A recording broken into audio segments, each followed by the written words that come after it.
Et bonjour à tous, et aujourd'hui on se retrouve avec le deuxième invité de cette édition spéciale, le puits de science, Papy du coffre à catch. Salut Papy!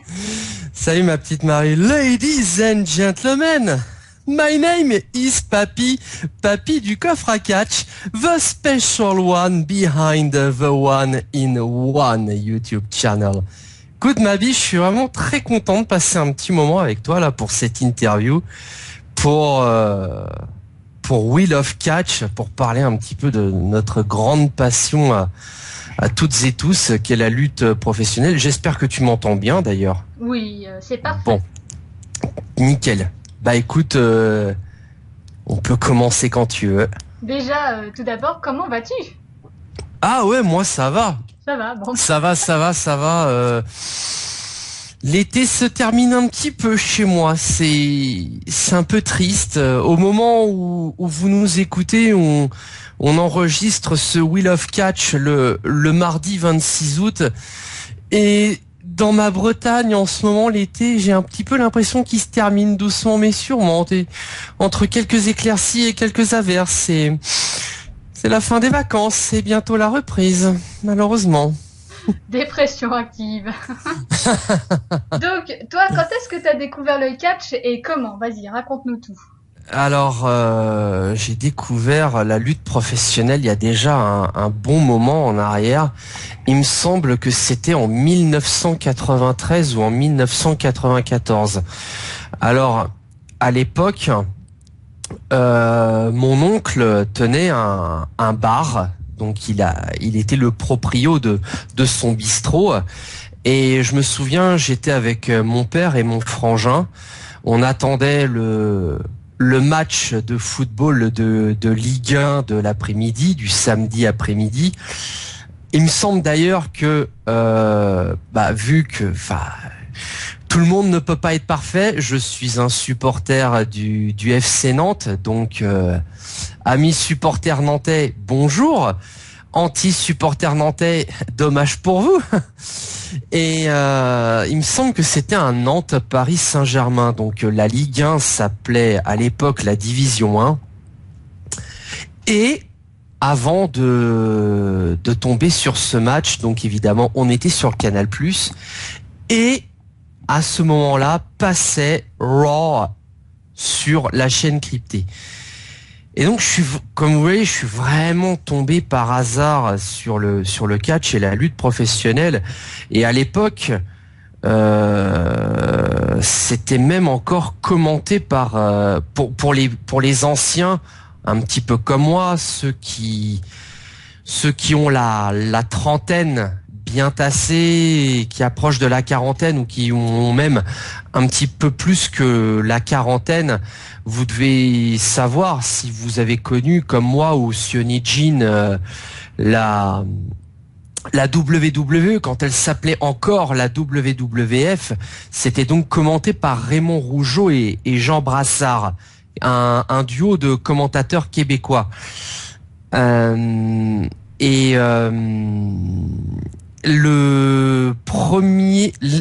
Parmi les premiers lutteurs que j'ai vu à cette époque-là, il me semble que dans cette émission, il y avait le sergent Slaughter et l'Ultimate Warrior. Donc pour vous dire à quel point c'est ancien. D'ailleurs, là j'ouvre vraiment une parenthèse, quand l'Ultimate Warrior nous a quittés un peu plus tôt dans l'année, j'ai eu un petit pincement au cœur parce que il me semble, dans mes lointains souvenirs, que le Warrior, c'était vraiment l'un des tout premiers lutteurs que j'ai vu catcher, quoi. Et je connaissais donc Hulk Hogan de réputation, mais je l'avais pas encore vu évoluer à l'époque sur un ring. Ensuite, il faut savoir que avant d'être fan de catch, avant d'être fan de lutte professionnelle, j'étais un très grand fan de manga. Aujourd'hui, je suis beaucoup moins fan de manga parce que, au fur et à mesure des années, la lutte professionnelle, le catch, a pris le pas sur le manga en termes de passion numéro 1. Et disons qu'aujourd'hui, le manga, j'ai plus trop le temps de m'y consacrer d'une part, et d'autre part, j'ai arrêté beaucoup de collections que j'ai terminées. Mais je pense que pour celles et ceux qui nous écoutent et qui font des collections de mangas, vous serez peut-être d'accord avec moi pour dire qu'à certains moments, il faut un petit peu limiter parce qu'il faut un budget qui doit suivre. Donc à l'époque, au début des années 90, j'étais un très très très grand fan de manga.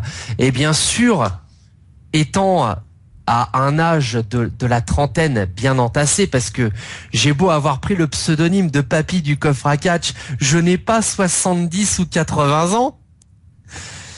Non, en réalité, j'ai 35 ans et je vais donc avoir 36 ans d'ici la fin de l'année. Donc du coup, je suis de la génération Club Dorothée. Donc pour celles et ceux qui ont connu cette génération entre guillemets dorée du Club Dorothée, avec l'arrivée du manga en France, celles et ceux qui n'ont pas apprécié vraiment le Club Dorothée, dans ce cas-là, limite, effectivement, jetez-moi la première pierre. Donc, effectivement, j'ai connu les débuts et la déchéance du Club Dorothée, supprimée et saquée par le CSA. Et évidemment, comme tout mec de mon âge, de la trentaine bien tassé, j'étais un grand fan des 3 principaux mangas shonen. Donc les mangas shonen, c'est les mangas pour garçons. Et quels étaient les 3 principaux mangas shonen de l'époque? Je vous le donne en mille. C'était donc Dragon Ball Z, Senseiya aka les Chevaliers du Zodiaque et Captain Tsubasa aka Olive et Tom, champion de foot. Et dans c'est plus DBZ et Senseiya qui m'ont fait apprécier le catch, parce que quand je suis tombé sur le Warrior la première fois, donc son côté un petit peu déglingo qui secoue les cordes comme un gros dingue avec une musculature de fou, j'ai dit putain merde, je me suis dit sérieux, ce mec il en jette quoi, il a du charisme, il est impressionnant. Et je me suis dit tiens mais c'est marrant en fait le catch, des mecs qui se foutent des patates sur la gueule, qui se mettent des prises et qui se battent les uns contre les autres pour des titres de champion. Et j'ai trouvé ça vachement fun en fait. Et c'est comme ça que j'ai commencé à accrocher au catch. Après, par la suite, je me suis vraiment lancé dans le catch en début d'année 1996, aux alentours du 12e WrestleMania. Donc pour vous dire que ça date pas d'hier non plus. Donc à l'époque, les têtes d'affiche principales de la WWE, c'était Shawn Michaels et Bret Hart. Il y avait déjà certaines superstars qui faisaient leur trou, donc Goldust était déjà dans le roster de la WWE. L'Undertaker, un de tes chéris, Marie, était déjà présent. Il était en pleine rivalité avec Mick Foley, qui lui était sous la gimmick de Mankind. Triple H jobait. C'était un putain de jobber en puissance. Il avait une gimmick d'aristocrate qui s'appelait Hunter Ernst Helmsley. Et il y avait d'anciennes gloires de la WWE, peut-être beaucoup moins connues que les jeunes, comme Savio Vega, Mark Mero, Kevin Nash à l'époque s'appelait Diesel, Scott Hall s'appelait Razor Ramon, etc., etc. Ensuite, on est arrivé en début d'année 1997. Donc ma mère nous avait pris Canal+ pour mon frangin et moi, notamment pour les films les plus récents, ceux qui peuvent passer le samedi soir très tard dans la nuit. Mais bon, plus sérieusement, pour le foot, les films les plus récents et pour le catch. Et à ce moment-là, en début d'année 97, la Canal+ n'avait plus de... Enfin, le contrat qu'il y ait Canal avec la WWE, donc qui s'appelait encore la WWF à l'époque, ce contrat-là s'arrêtait et on est passé à la WCW, donc à la World Championship Wrestling, la fédération concurrente numéro 1 de la WWE à l'époque, qui était menée en ce temps-là par Ted Turner. Et toi-même, Marie, t'as dû entendre parler de la grande époque des Monday Night Wars, la grande époque donc de la fin des années 90 où Raw et Nitro se fritaient donc pour avoir le monopole en audimat. Quand je suis passé à WCW Nitro, j'ai pu découvrir tout un tas d'autres superstars qui étaient donc à l'époque les main eventers de la WCW, certaines superstars que je me suis même posé, tiens, ils sont dans cette fédération-là, donc quelle superstar j'ai découvert? Diamond Dallas Page, aka DDP, Feu Chris Benoit, Feu Eddie Guerrero, Perry Saturn, Dean Malenko, les frangins Steiner, Rick et Scott, le duo de Harlem Heat, Stevie Ray et surtout Booker T, Sting, Lex Luger et surtout bien évidemment l'apogée de la NWO avec Hulk Hogan sous la gimmick de Hollywood, Randy Savage sous sa gimmick du Macho Man. Je connaissais le Macho Man et Hulk Hogan de réputation depuis que je regardais la WWE, mais je les avais pas vus vraiment lutter. Et c'est vraiment à la WCW que je les ai découverts. Kevin Nash et Scott Hall, eux, étaient donc en équipe sous la gimmick des Outsiders, donc sous leur vrai nom. Donc ce n'était plus Diesel et Razor Ramon de la WWF. J'ai découvert aussi deux lutteurs qui ont énormément percé à la WWE, qui à l'époque était dans la division des cruiserweight et des poids moyens, un certain Rey Mysterio et un certain Chris Jericho.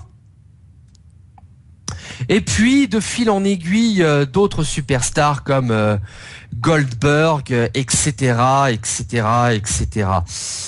Et puis encore une fois, il y a eu un souci de diffusion avec Canal+. On est repassé à la WWE en début d'année 2000, donc en plein milieu de l'Attitude Era. Donc j'ai pu redécouvrir tout un tas de superstars. Triple H, l'Undertaker, The Rock et Stone Cold Steve Austin étaient immanquablement ce qu'on peut appeler comme étant le Carredas de l'Attitude Era de l'époque. Quand j'ai arrêté la WWE la première fois, Stone Cold et The Rock étaient que des rookies. Je les ai redécouverts en 2000-2001 en tant que main eventer de la WWE.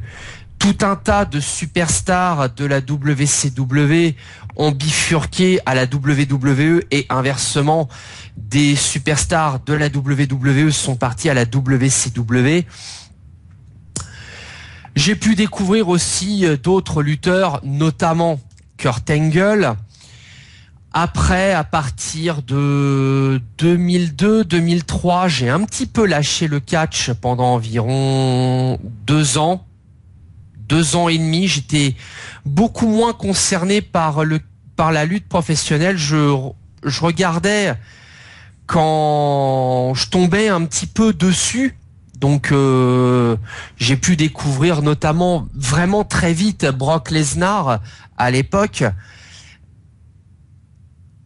C'est surtout que entre la fin de l'année 2001 et la quasi fin de l'année 2003, je sortais énormément avec mon frère et mes amis, donc discothèque, soirée plus ou moins alcoolisée, fête d'anniversaire, nouvel an déguisé, etc., etc. Et puis c'était l'époque où mes potes et surtout les femmes étaient ma passion numéro 1. Je draguais énormément, avec plus ou moins de succès selon les périodes. Et puis une fois que je me suis enfin casé plus sereinement avec ma compagne, qui aujourd'hui est devenue ma femme, depuis environ le 20e WrestleMania. Donc c'est vraiment depuis 10 ans et demi que je me suis remis à fond sur la lutte professionnelle et sur le catch. J'ai recommencé à suivre avec comment beaucoup plus d'assiduité la WWE depuis le 20e WrestleMania, ce qui m'a permis de découvrir certaines superstars un peu plus avec mince, j'arrive pas à trouver le terme, avec peut-être un peu plus de spontanéité ou en tout cas plus de motivation, et notamment un certain John Cena qui était déjà dans le roster de la WWE depuis environ 2 ans, et c'est vraiment à ce moment-là que j'ai découvert par exemple Cena au 20e WrestleMania, quand il a pris son premier titre solo qui était le championnat des États-Unis face au Big Show. Après, au fur et à mesure que les années ont avancé, j'ai commencé à trouver des petites combines pour regarder les pay-per-view et les émissions de manière un petit peu illégale, va-t-on dire. Et après, j'ai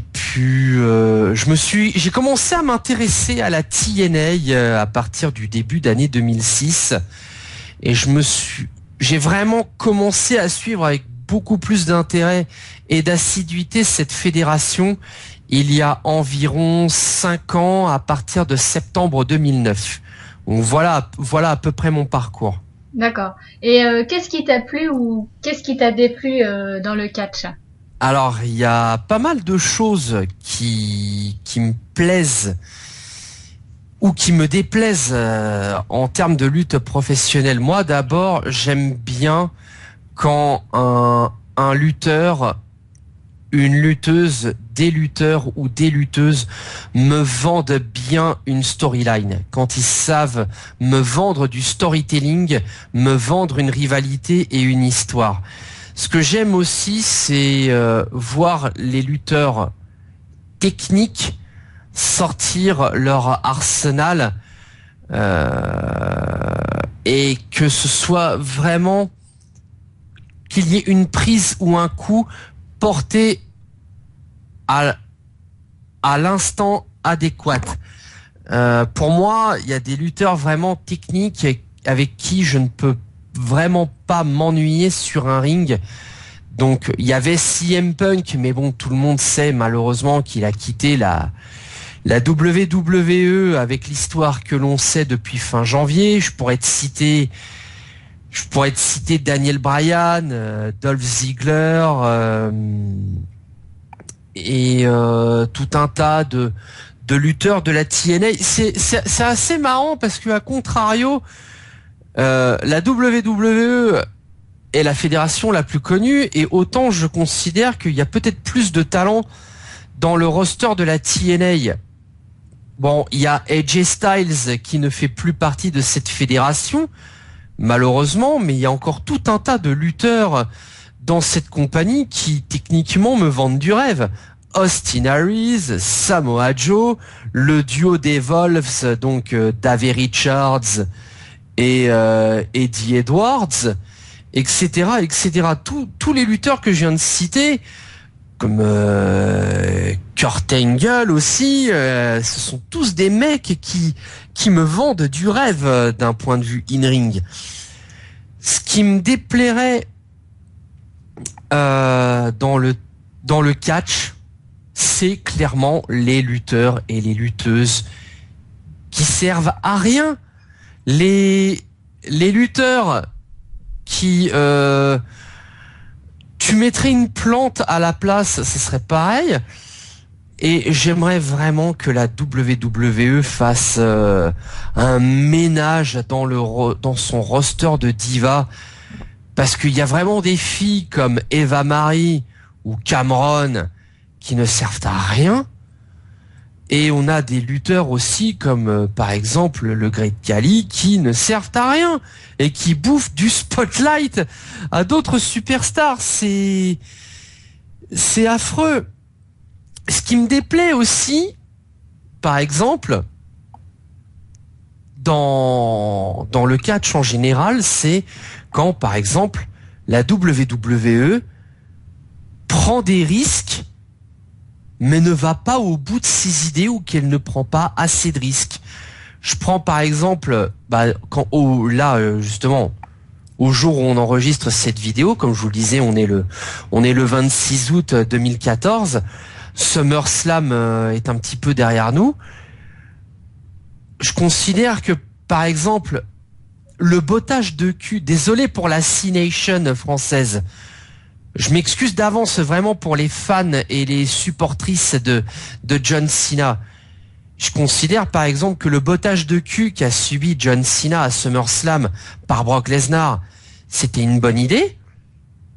Mais d'un autre côté, je trouve que la WWE n'est pas allée assez à fond et n'a pas pris assez de risques. Désolé du terme, elle n'a pas eu assez de couilles, par exemple, pour que Brock Lesnar chope John Cena dans la Kimura et le fasse abandonner. Je ne comprends pas. C'est ce genre de choses qui m'échappe un peu. Ou encore que la WWE ne veuille pas prendre assez de risques, comme par exemple, ça fait 4 ans, 5 ans, 6 ans, si ce n'est plus, qu'on parle d'un potentiel heel turn de John Cena et qu'on ne voit rien venir. Et je trouve ça dommage. Encore une fois, on va me dire que je m'en prends à John Cena. C'est pas que je m'en prends à John Cena, c'est que d'un point de vue personnel, je suis lassé de son personnage de super-héros, de bon samaritain, qui a tellement de qualités qu'il en devient presque inhumain. On dirait un Clark Kent, un Superman. Voilà. Aujourd'hui, John Cena, c'est ça. Je viens de finir quasiment la totalité de Monday Night Raw qui a été diffusée hier soir aux États-Unis, l'émission du 25 août. Il a encore fait le bon samaritain devant Hulk Hogan, Ric Flair et Shawn Michaels. Mais John, mais révolte-toi, bon Dieu, révolte-toi. Combien de fois on t'a dit de bouger tes fesses sur un ring et de sortir autre chose dans ton moveset? Combien de fois on t'a dit d'être un petit peu plus hargneux? Franchement, je vais peut-être être dur avec John Cena, mais pour moi, tous les lutteurs dans l'histoire de la WWE, de la TNA ou de la WCW ont fait au moins 2 ou 3 heel turns dans leur carrière. John Cena, il a été heel en début de carrière. Il a dû être heel genre 1 an, peut-être 1 an et demi. Depuis la quasi fin d'année 2003, il est face John Cena. Donc ça fait grosso modo 11 ans qu'il est face. Pour un lutteur, être face aussi longtemps, c'est énorme. Il n'y a que Hulk Hogan qui a fait autant, si ce n'est plus.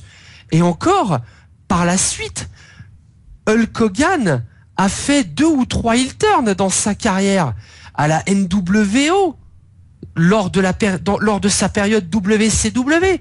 La seconde période NWO à la WWE, il a même été heel en tant que général manager corrompu de la TNA. Moi, je considère que au jour d'aujourd'hui, John Cena, il a un petit peu plus de 37 ans. Il faut pas vous leurrer, supporters et supportrices de John Cena. Personne dans le monde de la lutte professionnelle est immortel, entre guillemets, et irremplaçable. Il faut bien vous dire que, tôt ou tard, des superstars qui commencent doucement mais sûrement à arriver en fin de carrière comme Kane, l'Undertaker, c'est quasiment fait. Mais un jour, Marie, je pense que tu seras d'accord avec moi, un jour le Miz partira en retraite. Un jour, John Cena partira en retraite. Et fan de la C-Nation, pour moi, il doit rester globalement maximum 7 ou 8 ans sur les rings à John Cena. Et pour moi, si John Cena ne fait pas un heel turn, ne serait-ce que un heel turn dans les 7 ou 8 prochaines années à venir, pour moi, il aura raté sa carrière parce que non seulement il aura refusé coûte que coûte d'être à nouveau heel, non seulement il aura bloqué des jeunes, et en plus, il aura squatté très régulièrement les main events de la WWE en s'accaparant le titre de champion de la WWE, le titre de champion World Heavyweight, les ceintures de champion WWE World Heavyweight. C'est ça qui me déplaît parfois aussi à la WWE, que la fédération de Stamford a des idées intéressantes, mais parfois elle ne va pas jusqu'au bout ou elle ne prend pas assez de risques.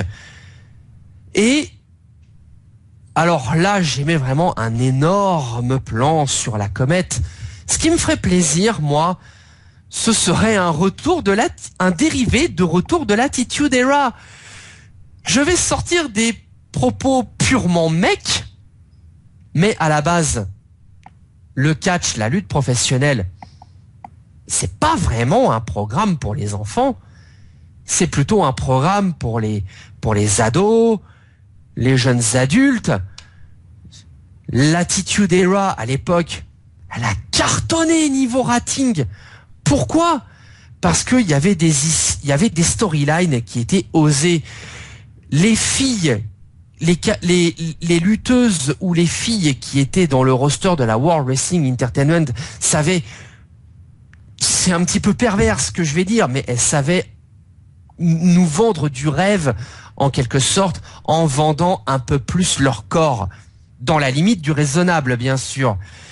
Et j'aimerais des choses un peu plus sympas, comme le retour du sang, des combats un peu plus hardcore. Alors c'est vrai que je peux pas non plus demander la lune, parce que c'est vrai que les lutteurs font un métier dangereux, et encore une fois, évitez de faire ça chez vous.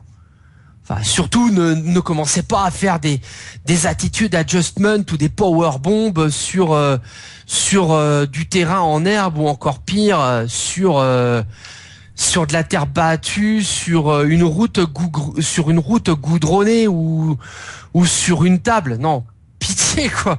Effectivement, ne faites pas ça chez vous. Mais Vince McMahon a toujours proclamé l'entertainment à tout va, à donf, du spectacle, en veux-tu, en voilà. Bah moi, c'est peut-être ce genre de spectacle que j'aimerais revoir, ce genre de spectacle qui a un petit peu plus bercé mon adolescence. Et la première partie de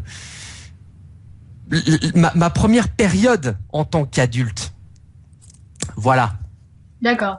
Et sinon, t'es plus version française ou version originale? Alors, pendant très longtemps, comme je te le disais, donc quand j'ai commencé à regarder la lutte professionnelle, donc le catch sur Canal, donc évidemment, je touchais pas autant en anglais qu'aujourd'hui, même si encore il y a des fois. Mais bon, je vais plutôt rebondir dessus après. Donc, à l'époque, je touchais pas spécialement ma bille en anglais, donc évidemment, je regardais le catch doublé en version française sur Canal. Donc, on avait le duo Raymond Rougeau et Jean Brassard pour la WWE, la WWF dans les années 90. Puis, quand je suis passé à la WCW, c'était un autre duo de commentateurs. C'était. Alors, je vais retourner vite fait sur Wikipédia. Il y avait Michel Le Tourneur et je sais plus qui c'était. Et Marc Blondin. Voilà, ça y est. Donc c'était également un duo de commentateurs qui commentaient à l'époque la WCW pour Canal+. Et à partir du début des années 2000, donc on a eu le légendaire duo de NT1, RTL9 et AB1, à savoir Christophe Ajus et Philippe Chiraud. Alors, donc, ta question, concrètement, c'était, est-ce que je préfère la version française ou américaine et pourquoi? Je suis un petit peu partagé, figure-toi, parce que... tu peux aimer les deux, hein, tu sais. En fait, il y a un petit peu des deux que j'apprécie. Parce que il y a le côté un petit peu île et potache de Christophe Ajus que j'apprécie énormément avec ses traductions ou ses phrases un petit peu toutes faites, son côté légèrement macho quand il voit par exemple une fille dans les tribunes un minimum jolie et qu'il te balance un hello to you. Ça j'adore. Je cautionne, j'adhère, c'est super fun, c'est rigolo. D'ailleurs, petit message à l'ensemble du WWE Universe français qui peuvent de temps en temps tacler les commentaires de Philippe Chiraud et surtout ceux de Christophe Ajus.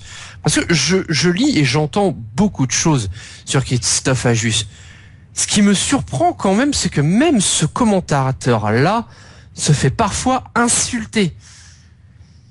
Il faut bien comprendre, univers français de la WWE, que lorsque Christophe Ajus et Philippe Chiraud commentent la WWE, pour nous, petits Français, ils tiennent un rôle.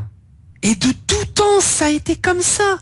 De tout temps, ça a été comme ça. Dans les années 90, à la WWE, quand ça passait sur Canal+, donc Raymond Rougeau était le commentateur face et Jean Brassard était le commentateur heel. Pour la WCW, c'était Marc Blondin, le commentateur face, et Michel Le Tourneur, le commentateur heel. Actuellement, c'est la même chose. Philippe Chiraud et Christophe Ajus tiennent un rôle. Philippe Chiraud est le commentateur face et Christophe Ajus est le commentateur twinner heel. Donc Christophe Ajus, il va, entre guillemets, excusez-moi l'expression, chier sur la plupart des lutteurs face de la WWE. Mais c'est normal, c'est son rôle, c'est pour faire enrager, entre guillemets, les petits supporters de la C-Nation, par exemple. Ou pour faire rire, évidemment, les fans qui sont un peu plus smart de la WWE, comme moi, qui savons depuis belle lurette que bien sûr le catch, c'est scénarisé, que les victoires sont programmées à l'avance et que lorsque deux lutteurs ou deux lutteuses ou deux équipes et un arbitre sont sur le ring, chacun sait quel rôle il doit prendre. Qui doit subir le tombé? Qui doit faire le tombé? Qui doit être le gagnant? Qui doit être le perdant? Et donc oui, pour en revenir à la question de base, j'aime beaucoup les commentaires parfois potaches de Christophe Ajus quand il double Lana par exemple, les par-dessus la troisième corde ou dans le poteau. Ils ont tout un jargon qu'ils ont comment réussi à faire adopter des fans français et quelque part je trouve ça super cool au passage. Après, comme je suis devenu quelqu'un de très peu patient avec les années et qui a quand même un bon niveau d'anglais, eh bien en fait, je regarde illégalement, pas bien, les shows de la WWE et de la TNA en version originale entre 1 et 3 jours après leur diffusion aux États-Unis. Là, par exemple, comme je vous le disais, on est le mardi 26 août. J'ai quasiment fini l'épisode de Monday Night Raw du lundi 25 août et qui ne passera que sur RTL 9 le mardi de septembre. Et il n'y a pas en fait quelque part un côté où je préfère la version française ou la version américaine, c'est juste un côté plus pratique. C'est parce que ça me permet d'être le plus rapidement à jour au niveau des storylines sur les shows de la WWE. Donc je rappelle que je regarde Raw, SmackDown, TNA, Impact Wrestling et les pay-per-view des deux fédérations. Donc oui, effectivement, je regarde ça en version originale la plupart du temps d'un point de vue plus pratique. Mais depuis le début de l'année 2014, étant donné que je suis passé chez un autre fournisseur internet qui s'appelle FR2E, en fait, j'ai AB1 gratuitement sur mon bouquet à la demande et donc la plupart du temps j'enregistre les pay-per-view de la World Wrestling Entertainment doublés par Philippe Chéreau et Christophe Ajus. Et oui, depuis le début de l'année 2014, les 3/4 du temps, les pay-per-view de la WWE, je les regarde commentés par notre duo de commentateurs français. D'accord. Et sinon, question un peu plus personnelle, quel est ton catcheur ou tes catcheurs préférés et ceux que tu détestes et pourquoi? Alors, à tout un tas d'époques, j'ai eu des superstars favorites. Dans les années 90, à la WWE, pour moi, les deux lutteurs qui étaient au-dessus du lot, c'était indiscutablement Shawn Michaels et Bret Hart. À la WCW, j'avais un gros coup de cœur pour Sting, Bill Goldberg, même si par la suite je me suis aperçu que son moveset est plutôt limité. Il y avait DDP, Diamond Dallas Page aussi, que je trouvais assez cool. Il y avait aussi déjà à l'époque Chris Benoit, Eddie Guerrero et Chris Jericho qui me plaisaient beaucoup à la WCW. Quand quand Canal est repassé sur la WWE au début des années 2000, forcément Stone Cold, The Rock et l'Undertaker. Après, au milieu des années 2000, plutôt Triple H, Randy Orton. J'ai eu ma période John Cena. Ah. Non, mais j'ai eu ma période John Cena jusqu'au SummerSlam 2009. J'avoue, j'ai été un grand fan de John Cena entre le moment où je l'ai découvert à WrestleMania 20. Donc, quand je vous le disais, quand il a pris son premier titre à la WWE, qui était la ceinture de champion des États-Unis face au Big Show, jusqu'au SummerSlam 2009. J'ai décroché de John Cena, donc il y a environ 5 ans de ça, au SummerSlam 2009, parce que je me suis dit, ok, ce mec va continuer de squatter les main events de la WWE. Il sera quasiment tout le temps dans le title picture autour du titre de champion WWE ou autour de la ceinture de champion World Heavyweight. Même s'il n'est pas champion, il squattera la plupart du temps les main events de la WWE, et ça a pas loupé en 2012. Quand CM Punk était champion WWE et Sheamus était le champion World Heavyweight, bah pourtant on avait 2 champions du monde, mais c'était quand même John Cena qui réussissait à être en main event de pay-per-view contre John Laurinaitis ou le Big Show. Faudra m'expliquer pourquoi. Sinon, ben. Pas de CM Punk. Ah bah attends, CM Punk, Là tu m'as fait peur, parce que je me suis dit... CM Punk, j'y arrive à pratiquement toutes les époques. J'étais un grand fan de Chris Jericho.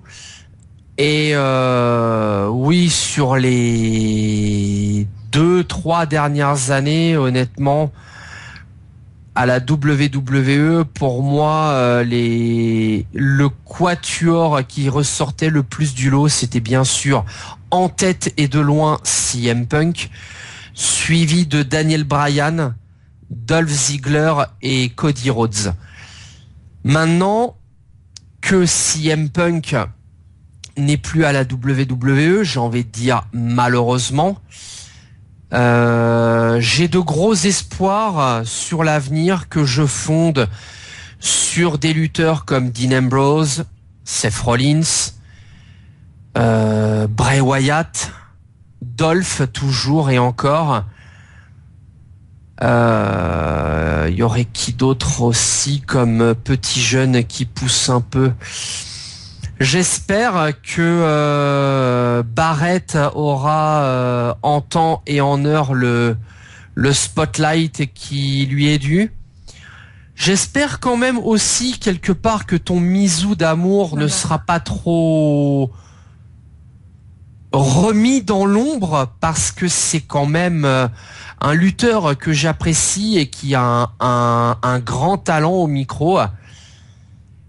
Et j'aimais aussi de gros espoirs envers Roman Reigns, en priant le bon Dieu et vraiment en croisant les doigts pour ne pas que la WWE nous le book comme un John Cena 2.0.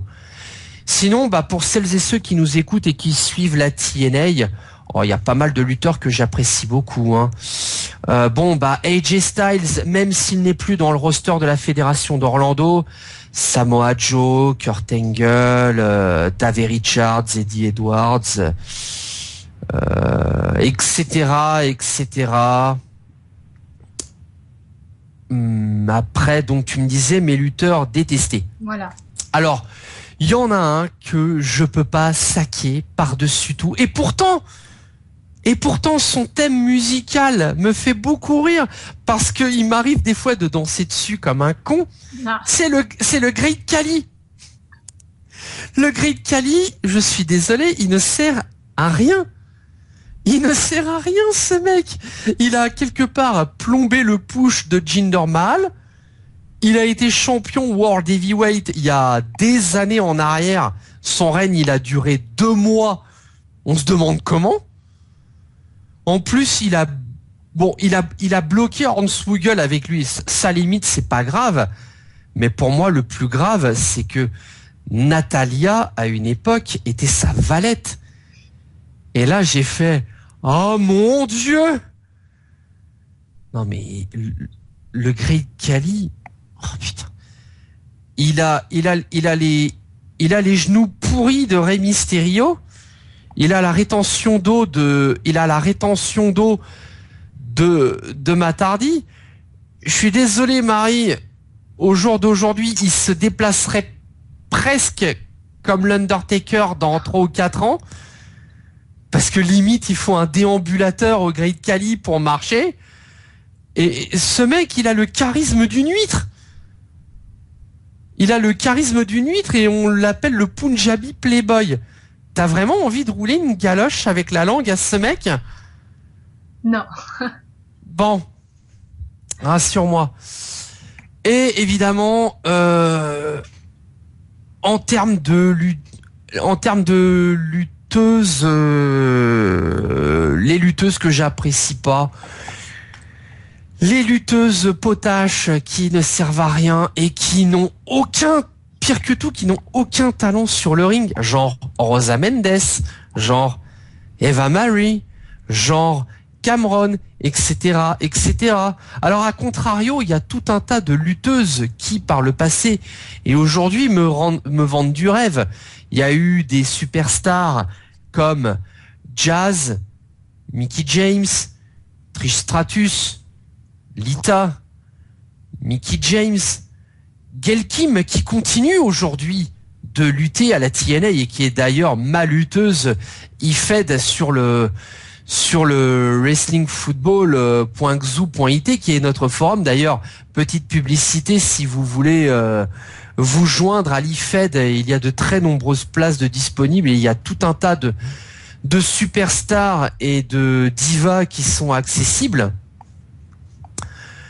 Et au jour d'aujourd'hui, dans le roster de la TNA, les lutteuses que j'apprécie beaucoup, bon, c'est un petit peu dommage. Il y a ODB que j'aimais beaucoup, mais qui est parti il y a pas longtemps. Velvet Sky, c'est plus pour sa gimmick de jolie garce, plus que pour son niveau in-ring. Bon, évidemment, il y a Gail Kim qui est au-dessus du lot. Il y a le niveau in-ring d'Angelina Love et de Taryn Terrell qui est vraiment loin d'être vilain. Alors Taryn Terrell, c'était anciennement Tiffany à la WWE. Et aujourd'hui, dans le roster de la WWE, les superstars que j'aime bien, AJ Lee, Paige, qui ont tous les deux un très bon niveau in-ring, n'en déplaise aux détracteurs d'AJ Lee ou de Paige. Natalia aussi. Et je suis profondément déçu pour elle car elle est clairement sous-estimée. Il y a Naomi que j'aime bien, son niveau in-ring est loin d'être dégueulasse à regarder. Franchement, il y a beaucoup plus matière à approfondir. Et puis dans une moindre mesure, il y aurait bien Emma, mais malheureusement apparemment elle est complètement bridée par la WWE, puis notamment à cause de sa récente de ses récents soucis, notamment pour les histoires de vol à l'étalage. Et puis, j'ai fait à peu près le tour. Il y a Tamina Snuka aussi, qui a un bon niveau in-ring et qui mériterait sans doute plus que ce qu'elle n'a actuellement. Et enfin, je vais souligner Brie Bella, parce que je considère que Brie Bella était auparavant une lutteuse que je ne pouvais pas voir, même en peinture, même si elle a un physique qui n'est pas négligeable, et pour preuve, elle est mariée quand même avec Daniel Bryan. Mais je dois quand même saluer les efforts et la persévérance et les progrès de Brie Bella depuis le début d'année 2014. Donc, je pense que Brie Bella, malheureusement, n'écoutera pas cette vidéo, mais au vu de ses récents progrès Et globalement, du match qu'elle a fourni à SummerSlam contre Stephanie McMahon, notamment ce fameux saut chassé sur Triple H où elle a quand même pris le risque d'aller foutre un tampon aussi au haut de la WWE, moi je dis quand même respect, quoi. Et Brie, je t'encourage à persévérer dans cette voie. D'accord. Alors, ce que je remarque, c'est que tu n'as pas cité John Cena dans tes catcheurs détestés. Quoique vous voyez, tout est possible. Alors, c'est que John Cena, j'ai beau ne pas l'aimer d'un point de vue in-ring, c'est que je trouve que la plupart du temps, je dis bien la plupart du temps, il fait de très bonnes promos in-ring. Quand il le veut, John Cena, il peut être un tueur au micro. D'ailleurs, j'ai regretté, il y a 2 ans et demi de ça, sa défaite à WrestleMania 28 contre The Rock, parce que j'estimais que c'était lui, j'estimais que c'était lui qui méritait à l'époque de l'emporter. Et c'était lui qui avait dominé de la tête et des épaules la rivalité. Il avait bouffé The Rock au niveau micro. Le seul problème, voilà, j'ai plusieurs soucis avec John Cena. Le premier, c'est que la WWE et même lui s'obstine à ne pas vouloir casser son image de bon samaritain. Et John, quand est-ce que tu vas faire un heel turn? Et il y a aussi son moveset. Son moveset en show hebdomadaire est complètement bridé. Je l'ai dit dans d'autres vidéos, notamment avec toi et avec Sio, et c'est regrettable. C'est regrettable parce qu'il faut qu'il soit en face de mecs comme Shawn Michaels, Triple H, ses anciennes rivalités, les toutes premières avec Randy Orton en 2007 et en 2009. Il faut qu'il soit en face de mecs comme Dolph Ziggler, CM Punk, Daniel Bryan, Bray Wyatt ou Cesaro pour qu'il hausse son niveau de catch. Même le match contre Brock Lesnar à SummerSlam à limite était une purge.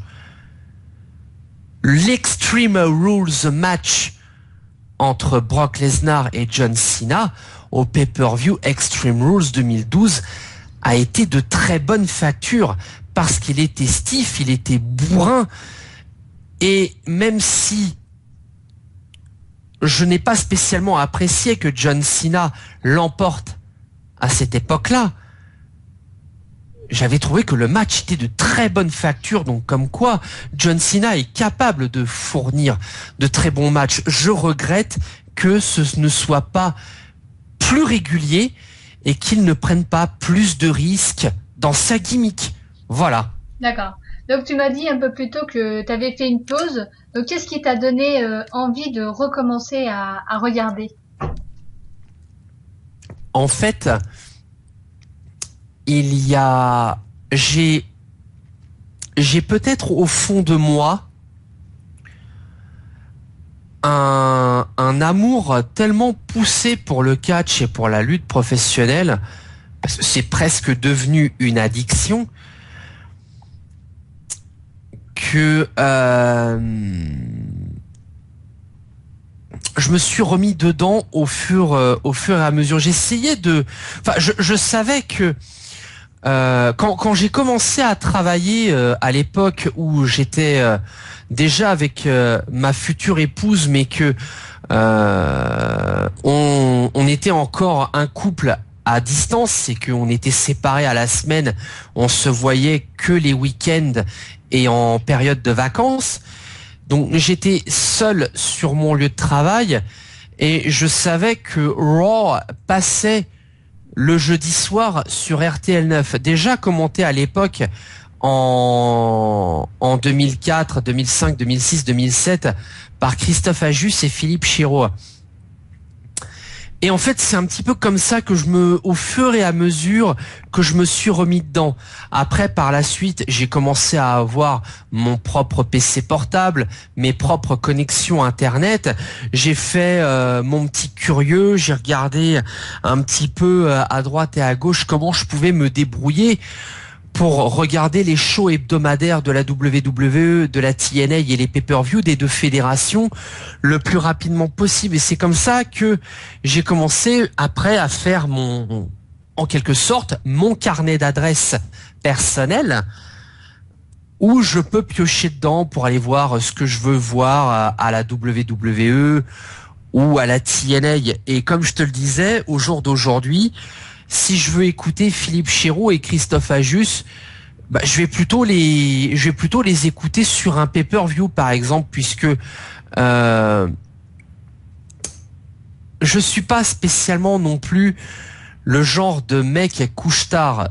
Faut savoir quand même que j'ai une vie de famille, j'ai 2 enfants, et les enfants, ça demande quand même un minimum de temps et de patience.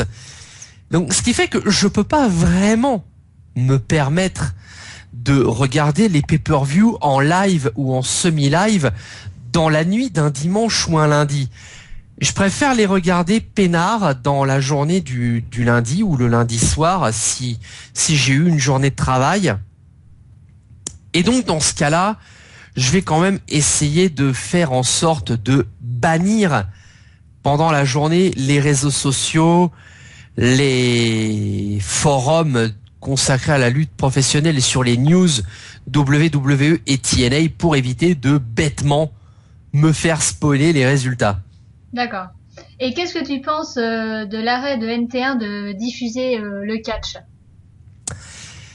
Je trouve déjà que dans un premier temps, c'est regrettable. C'est un point de vue purement personnel. Je pense que ce n'est que magouille et compagnie de la part du CSA, parce qu'il me semble, si je vous dis pas de bêtises, que NT1 est une chaîne de télé, bon certes du groupe AB Productions, mais qui est plus ou moins affilié à TF1, je crois. Oui, tout à fait. Ouais. Et le problème, c'est que on sait très bien que TF1, ça fait de très nombreuses années qu'ils veulent faire dans le politiquement correct. Ce qui fait que Raw puis SmackDown se sont retrouvés avec les années diffusés de plus en plus tard dans la nuit, ce que je considère être un total foutage de gueule. Non mais limite, on croirait être revenu il y a de nombreuses années en arrière, quand le catch était diffusé tard dans la nuit sur Canal+, presque en quasi simultané avec les films pornographiques. Mais ça, c'est une autre histoire, bien évidemment. On va s'intéresser vraiment à ce qui nous intéresse. C'était de l'humour, hein. C'était purement de l'humour. Moi, comme je te disais, je regrette vraiment que NT1 ait arrêté de diffuser Raw et SmackDown, parce que on est quand même en pleine PG era.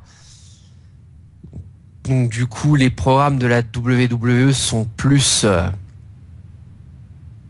concentrés vers le jeune public, même si depuis 2011, on sent que la WWE a pris un léger virage et qu'elle veut pas non plus complètement délaisser les adultes.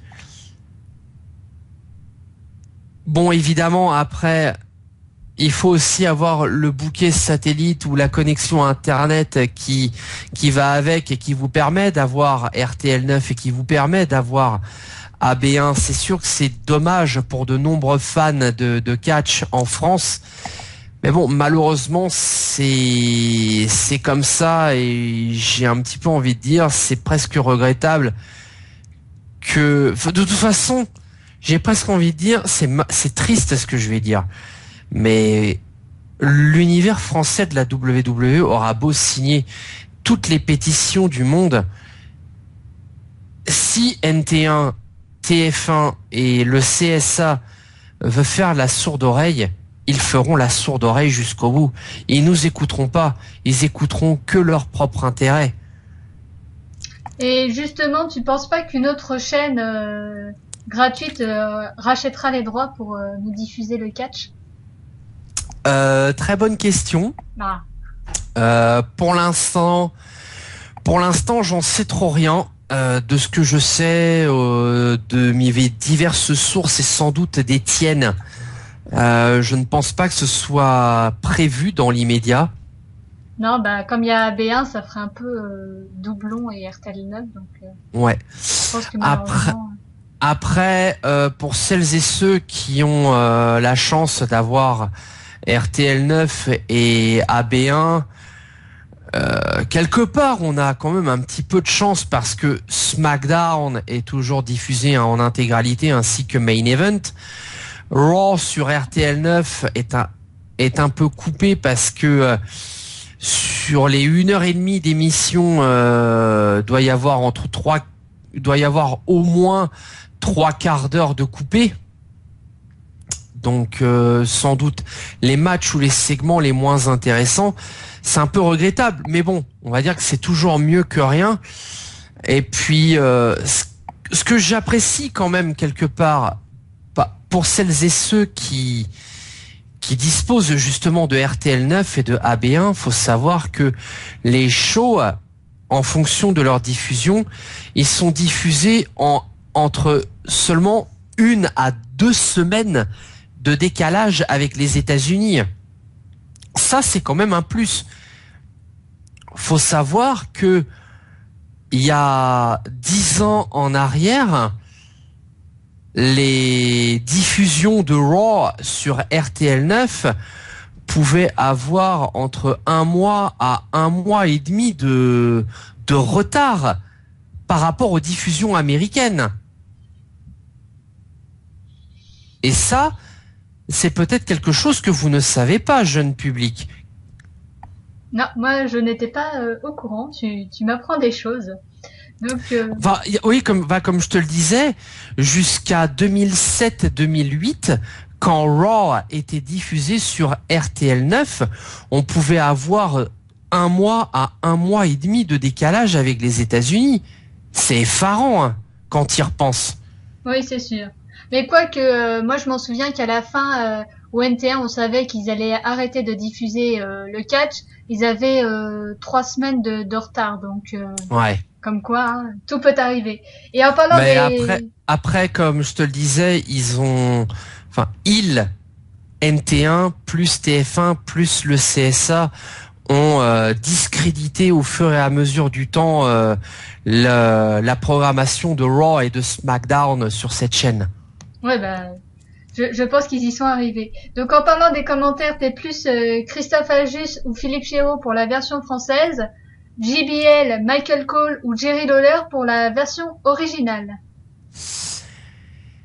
J'ai peut-être une légère préférence pour le duo Agius-Chéreau, parce que quand même la France, la main sur le cœur. Mais si je devais vraiment choisir un duo de commentateurs pour la version américaine, ce serait JBL et Good Old Jim Ross. D'accord. Que tu as dû connaître, ne serait-ce qu'un tout petit peu à une époque. Moi, je l'ai connu quand il était revenu des fois commenter. Oui. Voilà. Certains matchs de WrestleMania, notamment, je crois que l'un des tout derniers matchs qu'il a dû commenter, ça doit être le Hell in a Cell End of an Era match entre l'Undertaker et Triple H voilà, à WrestleMania 28 avec Shawn Michaels en arbitre spécial et qui a été de très très bonne facture au passage. Ah ouais. Avant que malheureusement l'Undertaker ne connaisse ses soucis de santé qu'on lui connaît aujourd'hui. Ouais. Et je vous rappelle, hashtag Undertaker revient, qui continue. Oui. Non mais l'Undertaker a été un très grand compétiteur en son temps. Hein. Mais c'est toujours le meilleur pour moi. mais je ne suis pas très partielle sur ce point de vue-là. Et donc on sait que maintenant, avec la promo des États-Unis, le WWE Network est arrivé en France. Vous pouvez souscrire pour 9,99 $. Donc qu'est-ce que tu penses de... Trop de la boule. Ah, t'as vu ça? Est-ce que tu vas souscrire? Non. Trop cher. Ah ouais. Trop cher. Et déjà d'une part, si je veux déjà en plus, je peux regarder si je veux Raw sur RTL 9 avec 8 jours de décalage par rapport aux États-Unis et SmackDown avec une semaine de décalage par rapport aux États-Unis et puis Main Event avec 9 jours de décalage avec les States, je crois. Plus les pay-per-view que je peux enregistrer sur ma box FR2E, n'est-ce pas? Donc, le WWE Network, j'ai envie de te dire, j'en ai rien à carrer. Franchement, ça m'étonne, hein. Je m'en contrebats les steaks. T'es pas Total Diva et tout ça. Pour rester le plus poli possible. Total Diva qu'ils aillent se pendre avec. Pour te dire. Et comme j'ai dit, si je veux, et d'ailleurs c'est ce que je fais la plupart du temps, je regarde illégalement tous les shows WWE ou d'Impact Wrestling de la TNA que je veux. Oui. Donc voilà, j'ai toutes les bonnes adresses que je veux pour regarder les shows que je veux sans me faire gauler. Où est le problème? Que demande le peuple? Donc, est-ce que tu penses que son lancement va changer quelque chose pour AB1, vu qu'on sait que AB1 a racheté les droits pour diffuser les pay-per-view en VF? Est-ce que tu penses que ça va faire concurrence? Je suis pas spécialement convaincu. Il y a effectivement des gens qui vont sans doute souscrire au WWE Network en France. Malgré tout, l'essentiel est là, qui possèdent des box avec à disposition RTL 9 et AB1. Si on veut vraiment être folichon, les fans de catch peuvent se dire j'en ai rien à secouer, les 9,99 $, les 7,47 €, ils vont se pendre avec. Et moi, je regarde les émissions de catch quand j'en ai envie. Au pire, je les enregistre quasiment à la suite en ordre à peu près chronologique pour que même si j'ai 1 ou 2 semaines de décalage avec les États-Unis, bah, que je reste à peu près à jour avec les versions américaines. D'accord. Donc moi je ne me sens pas du tout concerné par le WWE Network. D'accord. Non. Et est-ce que tu penses que la WWE va justement migrer de plus en plus de matchs sur le network pour obliger les gens à payer? Ah, ça c'est pas impossible parce que tu sais très bien que l'argent est une chose qui obnubile Vince McMahon de jour comme de nuit, et que tout ce qui peut être rentable, tout ce qui peut rentrer dans son porte-monnaie, il va le prendre. Donc oui, c'est clairement quelque chose qui est à méditer et qui sera à surveiller dans les mois et les années à venir, oui. D'accord. Donc moi, pour revenir 2 secondes au 9,99 $, moi j'ai peur qu'en France on se fasse un peu entuber et qu'on doive payer 9,99 €. Voilà. Petite parenthèse finie. Alors, tu dois savoir comme moi que AB1 a les droits sur la WWE et la diffusion des pay-per-view de la fédération de Stamford. Alors, il dit, selon les échos que l'on a eus, toi et moi, jusqu'en 2016, entre guillemets. Voilà. Oui, mais seulement jusqu'en 2016. Ça veut dire quoi? Ça veut dire jusqu'au 31 décembre 2015 ou alors jusqu'à WrestleMania 32? Je ne sais pas. Ou alors jusqu'au 31 décembre 2016, peut-être, dans le meilleur des cas. En tout cas, même si vous n'avez pas de box, vous pouvez regarder AB1 pour 3 euros sur votre ordinateur. Voilà.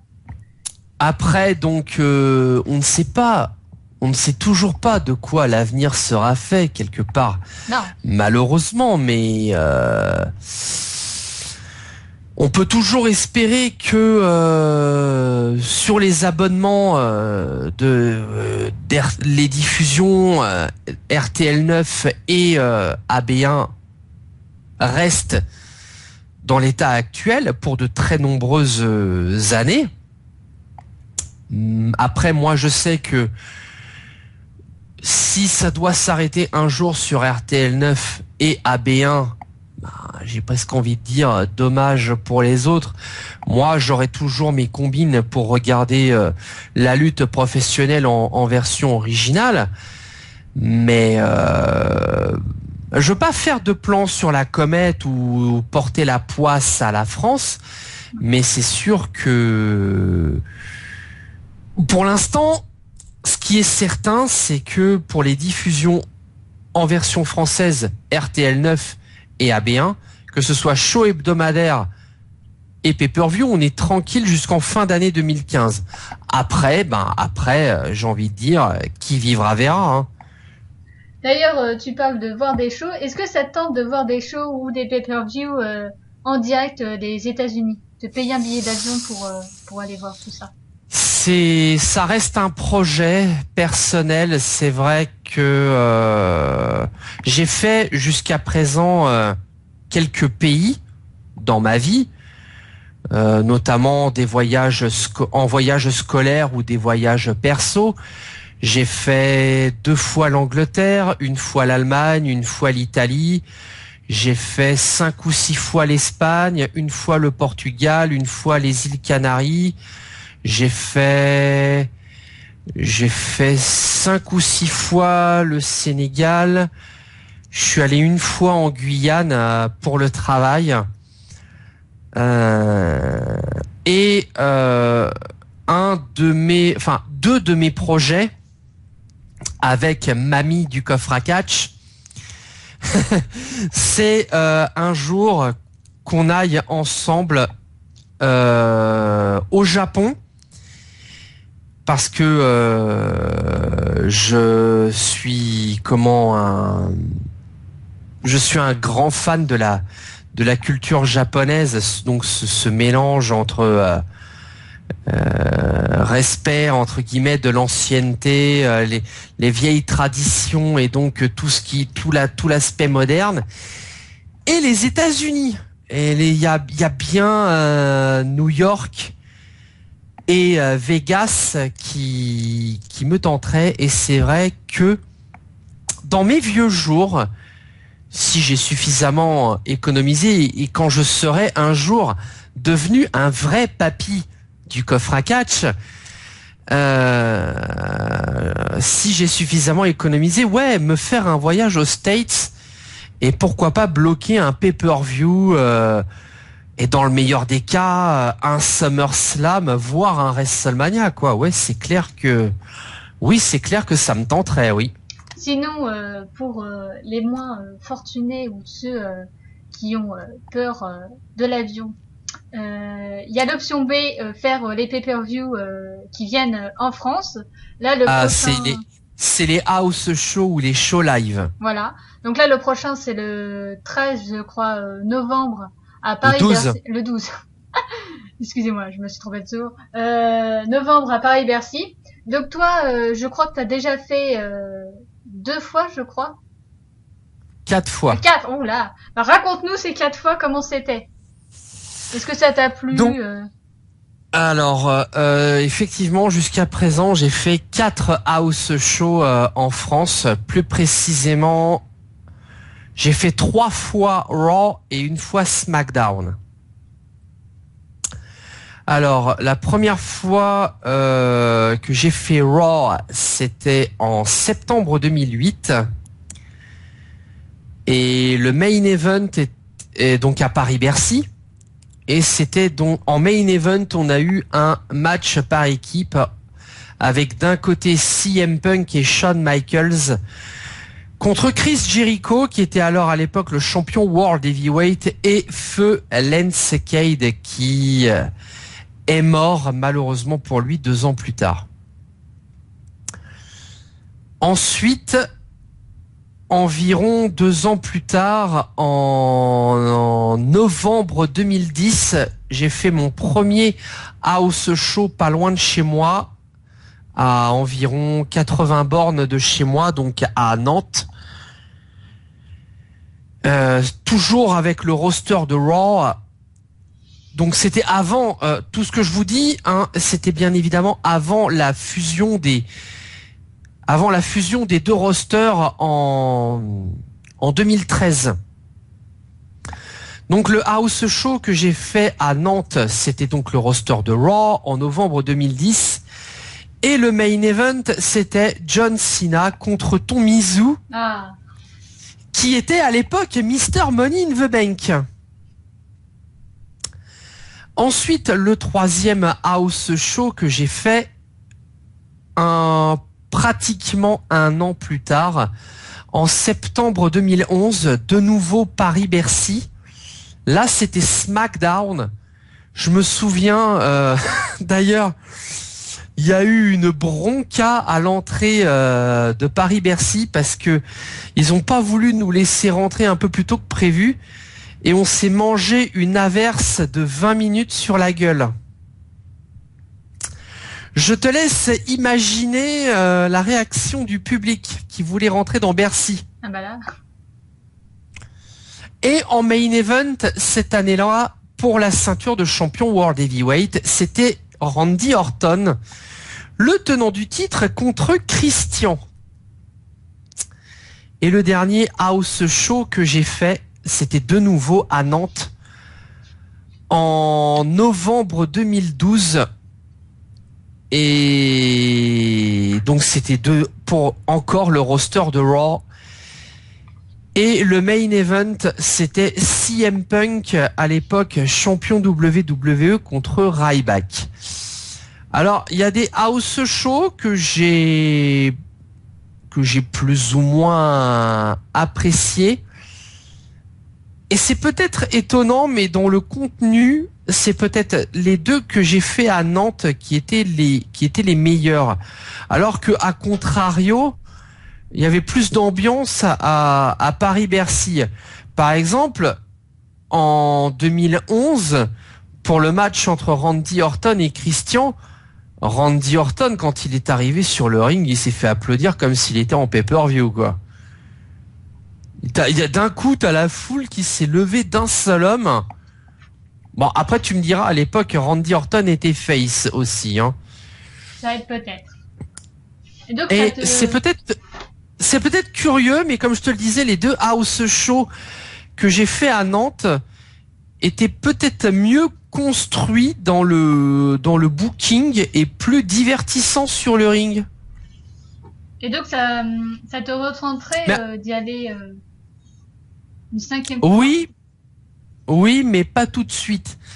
Parce que là, du coup, Paris-Bercy cette année, ça va pas être trop possible puisque je vais refaire sous peu, à titre personnel, une formation pour être le plus qualifié dans mon futur travail, ce qui devrait m'empêcher à 99% de chances de participer au house show de Bercy de cette année, sachant qu'en plus ça tombe en pleine semaine et que ça le fait pas du tout.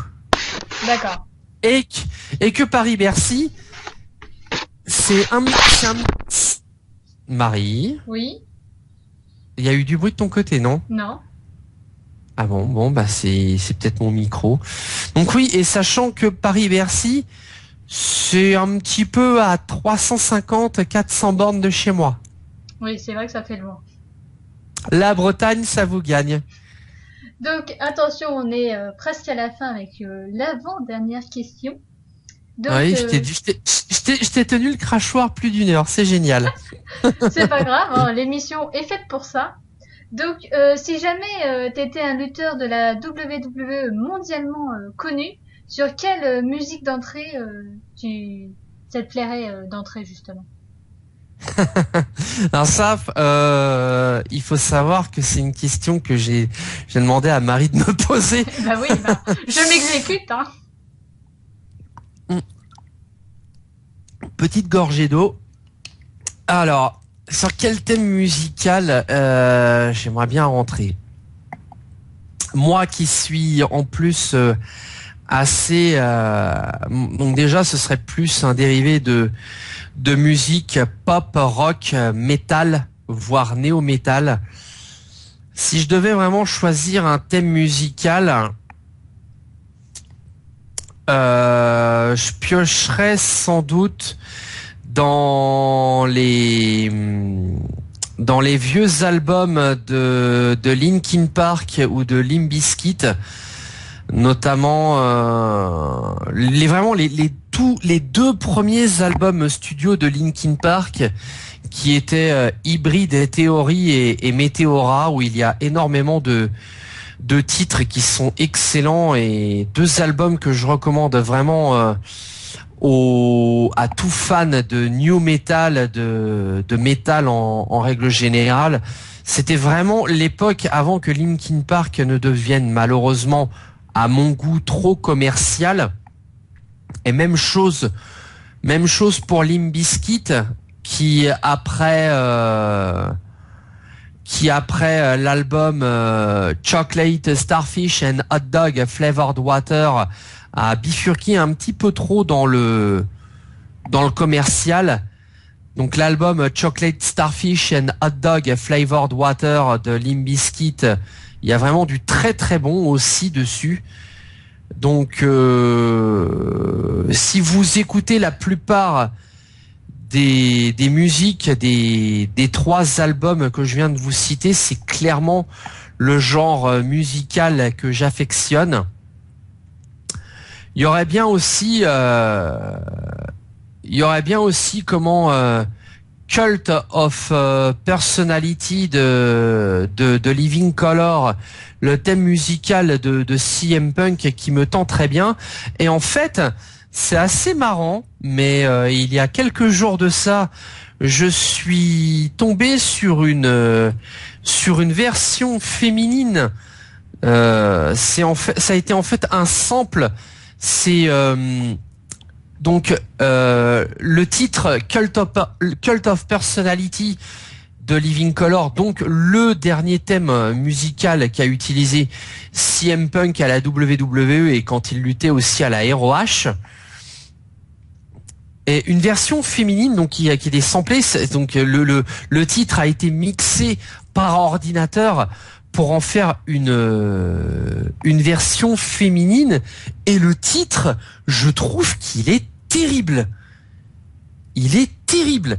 Il part plus dans les aigus, et dès les premiers riffs de guitare, j'ai eu la bave qui coulait, pour te dire. Attends, je vais le rechercher sur YouTube. Limite, je vais le mettre en lien pour que vous puissiez l'écouter en dessous. Alors attends, hop, tac tac. Recherche en direct. Recherche en direct, c'est marvelous. Hop, tu es là. Hop, tiens, je t'ai mis le lien ici. D'accord. De toute façon, vous pourrez retrouver ce lien dans la description de la vidéo. Comme ça, vous n'aurez qu'à cliquer dessus pour écouter apparemment ce magnifique thème d'entrée génialissime. Donc voilà, donc Cult of Personality de Living Colour, mais samplé sur ordinateur avec pour qu'on ait une voix féminine. Et franchement, moi j'ai surkiffé ce thème musical, et limite je le trouve même meilleur que l'original. D'accord. Et attention, dernière question qui est un peu difficile, et que c'est une question que tu as voulu te poser à toi-même. Comment tu vois la fédération dans les 5 à 10 prochaines années? Je pense que la WWE restera au top. Je pense que John Cena sera sur le point de prendre sa retraite. J'espère qu'à ce moment-là, des lutteurs comme Bray Wyatt, Dean Ambrose, Seth Rollins, Dolph Ziggler, Cesaro et Daniel Bryan auront entre guillemets pris le pouvoir à la WWE et ce seront eux que l'on reverra autour du titre mondial ou du moins dans les rivalités les plus intéressantes. J'espère que dans les 5 ou 10 années à venir, tous les lutteurs que je viens de vous citer auront touché un voire plusieurs titres mondiaux ou plusieurs titres par équipe ou titres secondaires. Et Roman Reigns, comme je l'ai dit, j'émets quand même certains espoirs envers ce lutteur. Le seul truc qui me fait vraiment peur, c'est que je ne veux surtout pas que la WWE book Roman comme un John Cena bis, un John Cena 2.0, comme un Hulk Hogan version 3. D'accord. Voilà. Donc voilà, c'était la dernière question. Donc je tiens à te remercier. Bah écoute, merci à toi de m'avoir invité. Comme je te l'ai dit, si j'avais pas trouvé le concept intéressant, déjà je l'aurais pas fait. D'une. Et je pense que voilà, sans me balancer trop de fleurs, je pense que mon interview et celle de mes acolytes devrait intéresser quand même diverses personnes pour savoir un petit peu déjà d'où on vient, ce que l'on a aimé, ce qu'on aime encore aujourd'hui et les espoirs qu'on a en l'avenir sur la lutte professionnelle. Voilà. Et donc le troisième invité sera le petit nouveau Fabrice. Mais pour tout ça, il suffira de patienter. Ce sera juste après. Donc oui, non mais ça c'est à force, tu vois, d'enregistrer tout. Donc je te laisse l'avant-dernier mot de la fin et je finirai. Ladies and gentlemen, c'était donc le We Love Catch spécial Papy du coffre à catch avec votre serviteur et interviewé par la douce, la merveilleuse, la sublimissime Lady Mary. Et j'ai envie de vous dire, si vous n'avez pas aimé cette interview, si vous n'avez pas aimé certains de mes propos ou certains de mes arguments, si limite je vous ai fait chier à mourir, tout d'abord, oui, the people, et surtout, we've got only 2 words for you, suck it. Donc pareil, si tu veux faire un peu de promo, vas-y, te gêne pas. Eh bien, rapidement pour dire que l'IFED est toujours ouverte sur wrestlingfootball.xou.it. On espère éventuellement vous retrouver dessus, nombreuses et nombreuses. Je rappelle que c'est une fédération à speech et qu'il y a de très nombreuses lutteuses et de très nombreux lutteurs encore disponibles. Rien que pour vous dire, du côté des filles, Edge et Lee Page sont disponibles, tout comme Natalia, Velvet Sky, Angelina Love, etc., Emma aussi, et de très nombreuses superstars masculines sont également disponibles. Roman Reigns, mais aussi Seth Rollins, Dean Ambrose, Kane, Triple H, Randy Orton, Batista, John Cena, etc., Samoa Joe, AJ Styles, Magnus et encore plus. Donc je vous rappelle que c'est une fédération à speech. J'attends toujours des personnes qui pourraient me rejoindre dans l'équipe pour rédiger les shows avec moi et voilà, venez tentez votre aventure dans cette IFED. Venez tenter votre niveau en speech pour tenter de gravir les échelons, d'être champion par équipe, champion des États-Unis, champion intercontinental, championne féminine ou champion du monde avec votre lutteur ou votre lutteuse. De toute façon, le lien, je vous passerai le lien dans la description du forum, le lien de la page Facebook de Wrestling Football pour que vous puissiez écrire des messages pour qu'on puisse vous choper. Sinon, écrivez directement dans les commentaires si ça vous intéresse pour que vous puissiez vivre cette aventure avec nous. Bah écoute, je crois qu'on a fait le tour. Je te remercie pour tout, Marie, pour le concept. Je l'ai vraiment trouvé intéressant. Après, bah comme je te l'ai dit, tu fais l'émission en un seul bloc où tu dispatches. C'est toi qui vois. C'est toi la cheftaine du projet. Et voilà. Et pour savoir, il vous suffira à l'heure où la vidéo passera. Vous serez là où moi à l'heure actuelle, je ne sais toujours pas. Et donc, je vous donne rendez-vous. Ben oui, c'est ça aussi. Je vous donne rendez-vous pour le 3e qui sera Fabrice et son interview. Et pour le 4e, il suffira d'écouter ce que Fabrice aura à dire pour que vous puissiez être au courant du 4e invité. Sur ce, oui. Je vous souhaite une bonne vidéo. Oui. Oui, et toute dernière chose, n'oubliez pas les pronostics de Night of Champions très bientôt sur Wrestling Food Games et sur la chaîne To Baby Maria. Merci. Et donc nous on se dit à la prochaine et ciao ciao.